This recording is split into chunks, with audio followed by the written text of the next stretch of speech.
Olá! Já pararam para pensar que a música que a gente ouve hoje, seja qual for, tem uma conexão direta com um período de pura turbulência e revolução?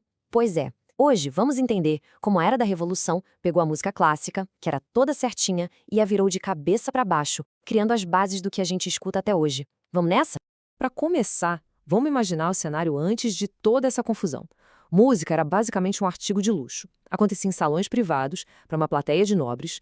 Compositores como o grande Haydn eram tipo funcionários de patronos muito ricos. A música deles tinha que ser equilibrada, clara, elegante, tinha que agradar quem pagava a conta. Ou seja, era uma arte super exclusiva, bem longe do povão.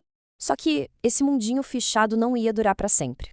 E é aí que entra a grande questão que move toda essa história. O que acontece quando as portas desses salões são, digamos, arrombadas e a música vai parar na mão e nos ouvidos de muito mais gente? A resposta, meus amigos, mudou o jogo para sempre. E a primeira faísca dessa mudança toda não veio de um canhão, não. Veio de uma ideia. Foi o iluminismo. Aquele movimento que botou a razão, o indivíduo e as emoções humanas no centro de tudo. E claro, a música não ia ficar de fora dessa conversa. Ela absorveu tudo isso. E aqui a gente vê essa virada de chave de forma bem clara. A música deixou de ser só sobre ordem e perfeição para agradar o chefe, sabe? Ela se tornou um jeito de expressar emoções profundas, de criar estruturas mais complexas, de mostrar a genialidade de quem estava compondo. O artista começou a ter voz. Mas para expressar tanta coisa nova, era preciso criar um jeito novo de organizar a música. Foi aí que a forma sonata se tornou tão importante. Pensa nela como um esqueleto, uma estrutura lógica que permitia aos compositores contar uma história, explorar conflitos e emoções de uma forma muito mais rica e organizada. E o mestre nisso foi Mozart. Na ópera As Bodas de Fígaro, ele levou essa mentalidade para o palco. Em vez de deuses e heróis distantes, ele colocou gente de verdade, com problemas, paixões, falhas, personagens cheios de nuances. A música dele era um mergulho na psicologia humana, uma coisa revolucionária para a época.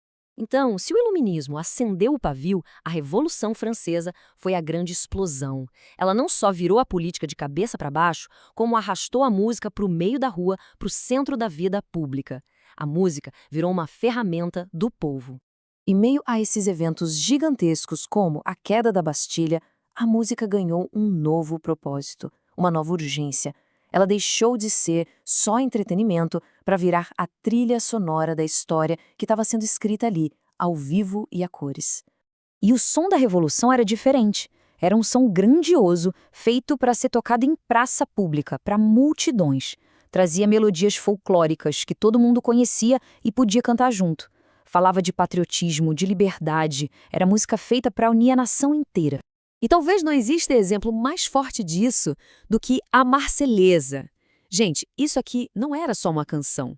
Era uma arma, um hino que levantava exércitos e que resumia o espírito de um povo inteiro lutando por uma nova identidade. E se a gente pudesse transformar todo esse espírito revolucionário em uma só pessoa, em um compositor, o nome dele seria Ludwig van Beethoven.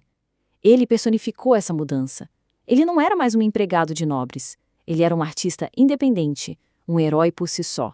Essa comparação aqui é perfeita. Se Mozart é a elegância e a razão do iluminismo, Beethoven é a paixão, a luta, a intensidade total da revolução. É como trocar a peruca toda empoada por um cabelo solto ao vento no meio de uma tempestade. E a história da Sinfonia Heróica prova isso. Beethoven a compôs pensando em Napoleão, que ele via como um herói da revolução. Mas aí, quando Napoleão se declarou imperador, traindo tudo aquilo, Beethoven ficou furioso. Dizem que ele rasgou a página da dedicatória com tanta raiva que fez um buraco no papel. A música dele estava ligada à política, aos ideais. Mas não era só a política que estava mudando. Uma outra revolução, mais silenciosa, acontecia. A industrial. Com a ascensão da classe média, surgiu um público totalmente novo para a música, e novas ferramentas também. Foi um efeito dominó, sabe? A classe média começou a crescer, a ter mais dinheiro e a querer consumir cultura. Com isso, explodiram os concertos públicos, os teatros e principalmente a vontade de ter música dentro de casa. O poder de financiar a arte não estava mais só nas mãos dos nobres. Porque, vamos ser honestos, antes disso tudo, ter um instrumento musical era para poucos. Era muito caro, cada um era feito à mão, um trabalho demorado. Tocar um instrumento era um privilégio de uma elite muito pequena. E aí a produção em massa mudou tudo. Os instrumentos como o piano começaram a ser feitos em série, ficaram mais baratos e acessíveis. A tecnologia, com novos materiais e designs, literalmente democratizou a música. Ela entrou na casa das pessoas. Certo. Mas e aí? O que tudo isso significa hoje? Bom, os ecos de toda essa revolução ressoam muito alto na música que a gente conhece e ama. Essa é a grande herança. A música deixou de ser um objeto decorativo num salão chique para se tornar uma voz poderosa. Uma voz para expressar a identidade de uma nação, o heroísmo de um indivíduo, os anseios do povo. Essa mudança foi fundamental e permanente. Isso tudo nos leva a uma última reflexão.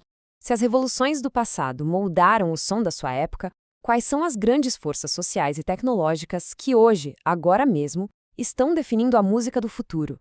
Fica a pergunta no ar, porque a história, e a música com ela, nunca para de ser escrita.